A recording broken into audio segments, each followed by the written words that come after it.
Pupils are back to school in Zamfara State, Nigeria. Teachers happily welcomed on Monday their students after a 4-month shutdown.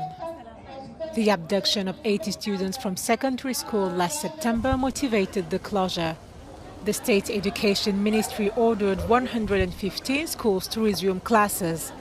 85 others designated as red remained closed. It has really affected our academic calendar because we are trying to catch up with those that we have left aside. So we are trying to put something together so that we can continue with the academic calendar the way it is. Now, teachers try their best to mitigate the closure impact. So we are pleading to parents to assist with the teachers and to help their pupils, send them back to school. School has really resumed. So we have to catch up with what we have lost in our back previous holiday we have got to. So a string of mass abductions from schools across northwestern Nigeria has plagued the school year. Heavily armed criminal gangs called bandits carry out deadly raids on villages, kidnapping residents to obtain ransom from parents and communities. In South Africa, mopane worms are a staple part of the diet in rural areas and are considered a delicacy.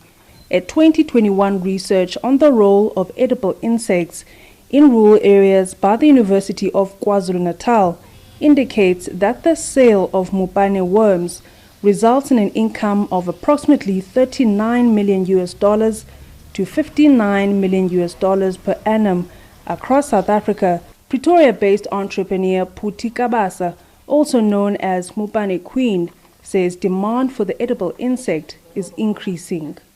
As time goes, there's a lot of interest. People are calling in from the UK, some are calling in from the Americas there, because that side of the world there's a growing trend towards shifting from eating your livestock, that's your beef, your goats and whatnot, because of a lot of our customers, a lot of consumers are more environmentally conscious. Food laws such as the Meat Safety Act in South Africa have not yet tested and approved edible insects for human consumption.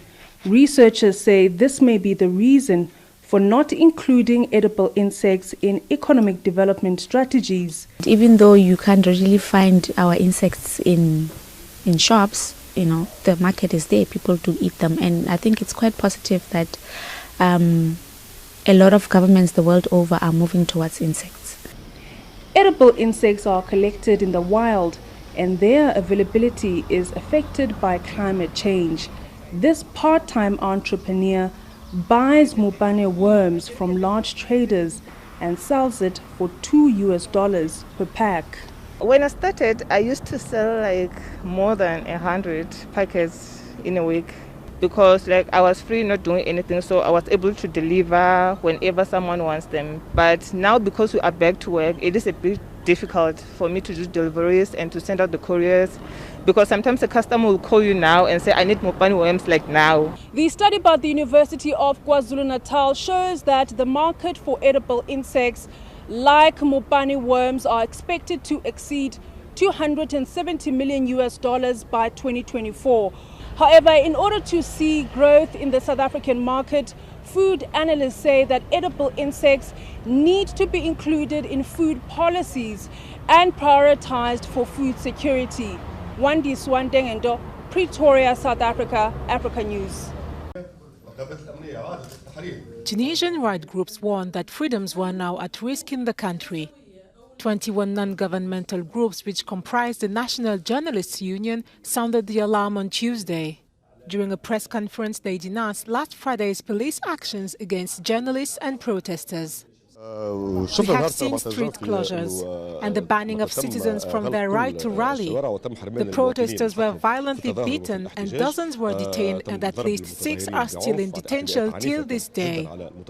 تم إيقاف عشرات المتظاهرين وفيهم حتى اليوم مازال شكون موقوف مع الأقل 6. We were also a large number of photographers and journalists, Tunisians and foreign, who were violently assaulted. The protest took place despite a ban on gatherings and an evening curfew. We consider the situation dangerous. This tension must not remain during the coming days because it will increase the tension and division in the streets. We tell the authorities that there must be a clear discourse on rights and freedoms. Hundreds rallied against President Sayed, who suspended parliament on July to assume alone executive powers.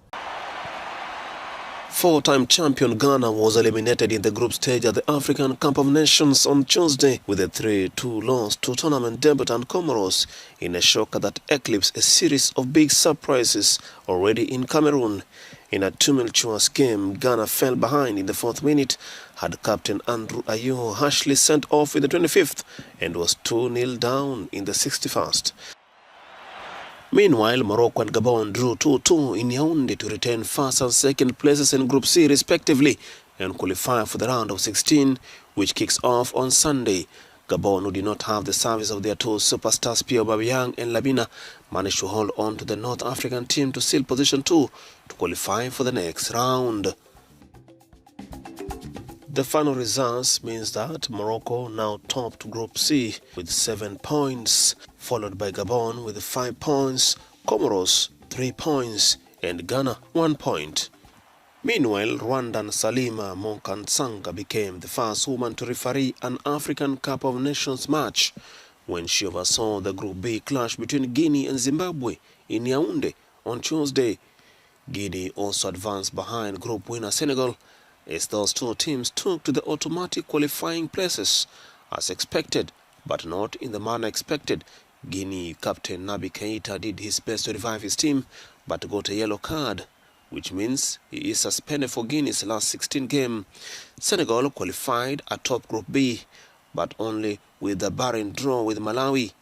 And Zimbabwe, which had already been eliminated, provided yet another surprise by upsetting Guinea 2-1 in other Group B game. Senegal topped the group with 5 points, followed by Guinea 4 points. Malawi also have 4 points at our own position 3. The Malian ministerial delegation, led by the Malian Minister of Foreign Affairs Abdoulaye Diop, met with Mauritanian President Mohamed El Ghazouani in Nouakchott as part of Mali's democratic transition plan and the embargo imposed on the country by the Economic Community of West African States, ECOWAS. This message is situated first of all in the context of Mali, notably the challenges and progress linked to the transition process, for which we should bring the conclusion to the attention of the President of the Islamic Republic of Mauritania. Mali has been soliciting support from regional countries to help in its transition, despite the ongoing sanction by ECOWAS.